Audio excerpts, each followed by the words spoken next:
Hello friends, అందరూ ఎలా ఉన్నారు? బాగున్నారా? ఈరోజు నా డే మార్నింగ్ టు ఈవినింగ్ వరకు నేను ఏమేమి చేశానో అవన్నీ మీకు వ్లాగ్లో చూపిస్తున్నాను. వెల్కమ్ టు ఆర్ఆర్ దంచి సాయి. ఈరోజు అయితే మార్నింగ్ 5:30 అయింది. లేచి స్నానం చేసి బొట్టు పెట్టుకొని తల దూకున్నాక తర్వాత అవన్నీ దివానం మొత్తము బెడ్షీట్ మొత్తం సర్దుతున్నాను. నైట్ మొత్తము పిల్లలు పీకేసారు, మొత్తం తీసి ఆడుకొని చేసుకొని ఉంటారు కాబట్టి నైట్ ఏం సర్దను, మార్నింగే సర్దుకుంటాను. నైట్ అయితే గిన్నెలన్నీ తోమేసి గ్యాస్ మొత్తం క్లీన్ చేసుకుంటాను. ఇక అయితే ముందుగా వరండా మొత్తము మాప్ పెట్టేసి ముగ్గు పెట్టేశాను. బయట మాప్ పెట్టేసి ద్వారంకి బయట మొత్తం ముగ్గు పెట్టేసి అక్కడికి మొత్తం మాప్ పెట్టేశాక డోర్స్ వేసి ఇక మిగతాది మొత్తం మాప్ పెడుతున్నాను. దేవుడి గది మొత్తం పెడుతున్నాను. దేవుడి గది హాలు మొత్తం ఒకటేని. సో ఇది మొత్తము అలికేసి కిచెన్ రూమ్ కూడా మాప్ పెడుతున్నాను. కిచెన్ రూమ్ కూడా మాప్ పెట్టేశాక మిగతాది ఇది మొత్తం మాప్ పెట్టేసి అది మొత్తం బాగా ఆ కర్ర శుభ్రం చేసి మారబెట్టేశాక ఆ తర్వాత నిన్నటి బట్టలు ఉన్నాయి సర్ఫ్ వేసి నానబెట్టేస్తున్నాను. తర్వాత వాష్ చేస్తానని ఆ తర్వాత దీపం పెడుతున్నాను. దీపం పువ్వులన్నీ పెట్టేసి దీపం మనం మొత్తం క్లీన్ చేసుకొని దీపం పెట్టుకొని నమస్కరించుకున్నాక తర్వాత ఇక్కడ పూరీలు చేస్తానని పిండి కలుపుతున్నాను. ఓన్లీ గోధుమ పిండే కలుపుతున్నాను. ఇందులో నేనేం కలపట్లేదు, గోధుమ పిండి ఒకటే కలుపుతున్నాను. ఇందులో గోధుమ నూనె కానీ లేకపోతే మైదా కానీ వేస్తే క్రిస్పీగా వస్తాయి. సో మా ఆయనకి క్రిస్పీగా వస్తే నచ్చదు, సాఫ్ట్గా ఉంటేనే నచ్చుతుంది పూరీలు అండి. సో నేను ఇక్కడ సాఫ్ట్గా రావాలని కలుపుతున్నాను. ఇక్కడ కుక్కర్లో 3 బంగాళదుంపలు కడిగి వేసుకుంటున్నాను. అందులో కొంచెం సాల్ట్ వేసుకొని మూత పెట్టేస్తున్నాను. ఒక 3-4 విజిల్స్ వచ్చాక తర్వాత స్టవ్ ఆఫ్ చేసేస్తున్నాను. బాగా కడిగి తర్వాత పెడుతున్నాను. ఎందుకంటే ఇక్కడ తొక్క తీయట్లేదు కాబట్టి అవి అలా పెడుతున్నాను కాబట్టి బంగాళదుంపలు క్లీన్ చేయాలి ముందేనే. అది అయ్యాక దాంట్లో చట్నీ కోసము ఆనియన్స్ మొత్తం కట్ చేసుకుంటున్నాను. పూరీ కర్రీ కాబట్టి దీనికి కొంచెం ఆనియన్స్ ఎక్కువే పడతాయి ఆలుగడ్డల కన్నా. తర్వాత పిల్లల కోసం ఓట్స్ కానీ పొయ్యి మీద పాలు పెట్టుకున్నాను. ఈలోగా ఓట్స్ వాటర్లో కలిపి అందులో వేసాక బాగా కలుపుకోవాలి. వేసి బాగా కలుపుకొని బాగా కొంచెం మరిగాక చివర్లో కాకుండా మధ్యలో ఉప్పు అండ్ షుగర్ వేసుకుంటే చాలు.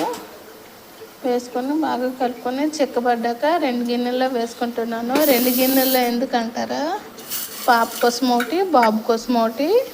ఫుడ్ ప్రిపేర్ అయిపోయింది.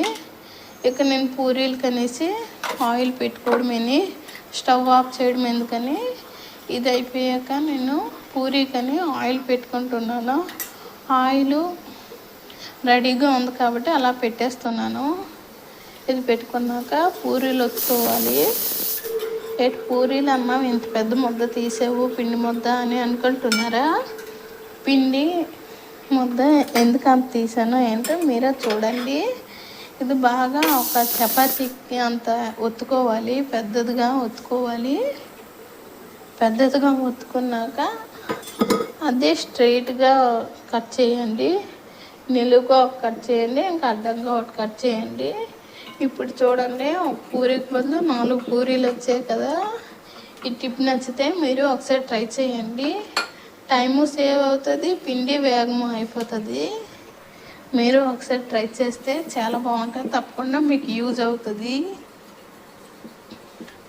ఈ పూరీలు ఇక పామేసాను కదా, వేయించుకోవాలి. ఆయిల్ ఈలోగా వేడెక్కిపోయి ఉంటుందని అనుకుంటున్నాను. చెయ్యి ఎత్తి చూశాను, ఇంకా వేడి అవ్వలేదు. సిమ్లో పెట్టేస్తున్నాను కాబట్టి వేడి అవ్వలేదు. హైలో పెడితే వేడైపోతుంది. సో అది అయ్యాక పూరీ వేసుకొని వేయించుకున్నాను. చూడండి ఎంత బాగా పొంగిందో. ఇది చల్లారాక చాలా సాఫ్ట్గా అయిపోతుంది, చాలా బాగుంటుంది. క్రిస్పీ తనం ఇష్టం లేని వాళ్ళైతే ఇలా చేసుకుంటే బాగుంటుంది. ఇక నా టిఫిన్ రెడీ అయిపోద్ది. పక్కన కర్రీ కూడా పెట్టేస్తున్నాను.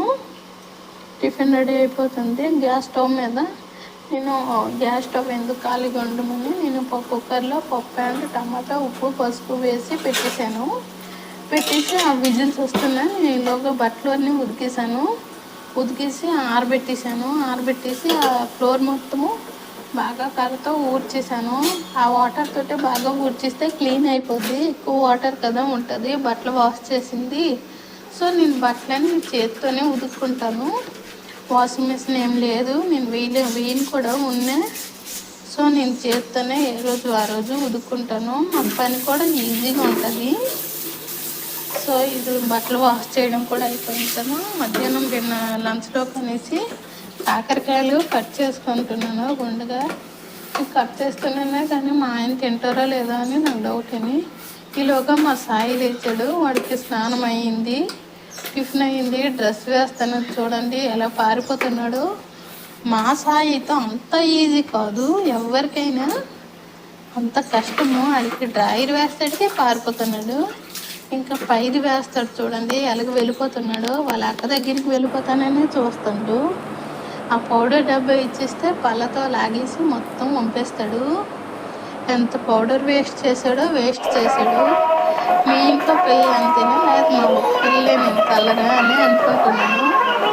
అదే మీరే కామెంట్ చేయండి ఒకసారి. వీడైతే రెడీ అయిపోయాడు. ఇంకా పాప లేచింది, వీడికి స్నానం అన్నీ చేస్తాడికి పాప లేచింది. పాప కూడా రెడీ చేయాలి, స్నానం చేసి టిఫిన్ పెట్టాలి. సో పాప కూడా రెడీ చేస్తాను. ఇక ఈవినింగ్ అయితే దొండకాయలు కట్ చేస్తున్నాను. నాకైతే దొండకాయ కర్రీ అయితే ఇస్తున్నాను. ఇది వండడం అంటే ఒక అమ్మ చిరాకు. ఈవినింగ్ 3:30 వరకు చూడండి ఇంత వేగం ఎందుకు కట్ చేస్తుందని అనుకోవచ్చు, కానీ ఇది వండడం చాలా అంటే కట్ చేయడం చాలా చిరాకు వస్తుంది. ఒక్కొక్కటి తీసుకొని కట్ చేయాలంటే చాలా చిరాకు, కానీ వండితే చాలా బాగుంటుంది. ఈరోజు అయితే ఫ్రై ఏం పెట్టుకోలేదు, మార్నింగ్ కాకరకాయ ఫ్రై కాబట్టి ఈ పూట కాకర ఫ్రైలు ఏం పెట్టుకోను. శనగపప్పు, ఆలుగడ్డ వేసి వండుతున్నాను. ఇక 3:30కి ఎందుకు కట్ చేస్తున్నానంటే ఈరోజు మార్కెట్కి వెళ్ళాలి, సూపర్ మార్కెట్కి వెళ్ళి సరుకులన్నీ తెచ్చుకోవాలి. సో ఎర్లీగా కట్ చేసి వంట చేసి వెళ్ళిపోతే వస్తాడికి లేట్ అయింది. పిల్లలకి ఫుడ్ రెడీగా ఉంటుంది కాబట్టి స్నానం చేసి ఫుడ్ పెట్టవచ్చు.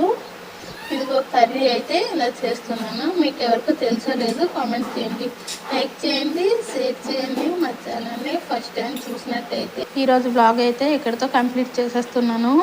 మరి నైట్కి ఏం జరిగిందో ఏంటో నెక్స్ట్ ఎప్పుడైనా వీడియో తీసి పెడతానండి. ఇప్పటికైతే ఓపిక లేదు, ఇద్దరు చిన్నపిల్లలతో పడడం అంటే చాలా కష్టము.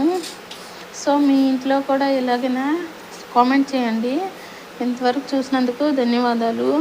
లైక్ చేయండి, షేర్ చేయండి, అలాగే మా ఛానల్ని ఫస్ట్ టైం చూసినట్టయితే సబ్స్క్రైబ్ చేయండి. ఈరోజు వ్లాగ్ బాగుందో లేదో కామెంట్ చేయండి. ఫస్ట్ టైం చేస్తున్నాను. Bye bye.